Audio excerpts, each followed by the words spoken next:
Hello বন্ধুরা, light এক্সপ্লেনেশনের প্রথম ভিডিওতে আপনাদের স্বাগতম। আমি মার্স এবং আজকে আমরা এক্সপ্লেন করব ব্লু লকের সিজন 2 এর লাস্টের পার্ট। ব্লু লকের নেক্সট চ্যাপ্টারগুলোর ব্যাপারে বলতে গেলে আমি বলবো এটি IMDb-তে 10 স্কোর পাওয়ার মতো একটা অ্যানিমে। এমন এক্সাইটমেন্ট যে আপনি নেক্সট পার্টগুলো দেখার জন্য অপেক্ষা করতে বাধ্য হবেন। তো আর দেরি না করে ভিডিও শুরু করব। আজ আমরা দেখতে যাচ্ছি জাপানের U20 টিমের সাথে 3-4 গোলে জয়লাভের পরের সেসব দৃশ্য যা চ্যাপ্টার 149-এ দেখানো হয়েছে। চ্যাপ্টার 149। চ্যাপ্টারের শুরুতে সবাই তাদের জয় উদযাপন করতে থাকে। উল্লাসিত সবাইকে দেখে এন্ড্রি তোয়ারি তার আবেগ নিয়ন্ত্রণ করে, তাদের দেখে গর্বিত অনুভব করেন।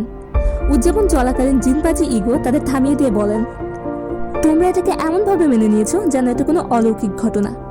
এই বিজয়ের জন্যই আমরা আশা করেছিলাম। সবকিছুই আমার পরিকল্পনা অনুযায়ী হয়েছে, তবে শেষ মুহূর্তটা আমার ক্যালকুলেশনের বাইরে। তিনি এরপর বলেন, রিন ইতোশি, তোমার অ্যাওয়েকিং এই মুহূর্তের মূল, এবং এই প্রতিক্রিয়াটা দেখিয়েছে ইউচি ইসাগি। ইসাগি মনে মনে ভাবতে থাকে, সেই গোলটা সত্যি অসাধারণ ছিল, এক গোল যা পুরো পৃথিবীকে ব্লু লক সম্পর্কে জানিয়ে দেয়। ইসাগি ভাবতে থাকে, এখন আমরা এমন একটি পর্যায়ে চলে এসেছি যেখান থেকে আর ফিরে যাওয়া সম্ভব নয়। এমনি তাদের জয়ের বোনাস হিসেবে রাতে ফ্যান্সি খাবারের আয়োজন করার কথা বলেন। সবাই খুব উচ্ছ্বাসিত হয়ে ওঠে। এমনকি একজন জিজ্ঞেস করে, ফ্রাইড চিকেন, আলুর চিপস আর কোকা-কোলা থাকবে তো? এই কথাগুলো বলে তারা হলরুমের দিকে চলে যায়।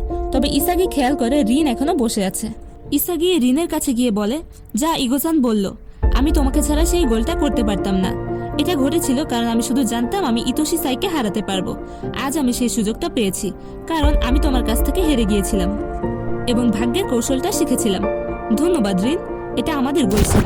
রিন তাকে চুপ থাকতে বলে, জাস্ট ডাই ইসাগি, আমি তোমাকে আর সহ্য করতে পারছি না। রিনের রাগান্বিত অবস্থায় ইসাগি সেখান থেকে চলে যায়। চ্যাপ্টারের শেষের দিকে আমরা কিছু মানুষের কথা শুনতে পাই যারা জাপান U20 টিম এবং ব্লু লকের মধ্যে ম্যাচ নিয়ে আলোচনা করছে। এখান থেকে প্রথমবারের মতো কেইসারকে দেখা যায়। শেষ দিকে ব্লু লকের ওয়াইল্ড কার্ড কুনেগামির এন্ট্রি দেখা যায়। আপনারা হয়তো তাকে প্রথম সিজনে চেনেন, যেখানে সে ব্লু লক থেকে বাদ পড়েছে।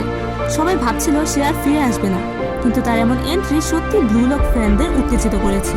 যদি ভিডিওটি ভালো লেগে থাকে তাহলে লাইক এবং আমাদের চ্যানেলটি সাবস্ক্রাইব করতে ভুলবেন না।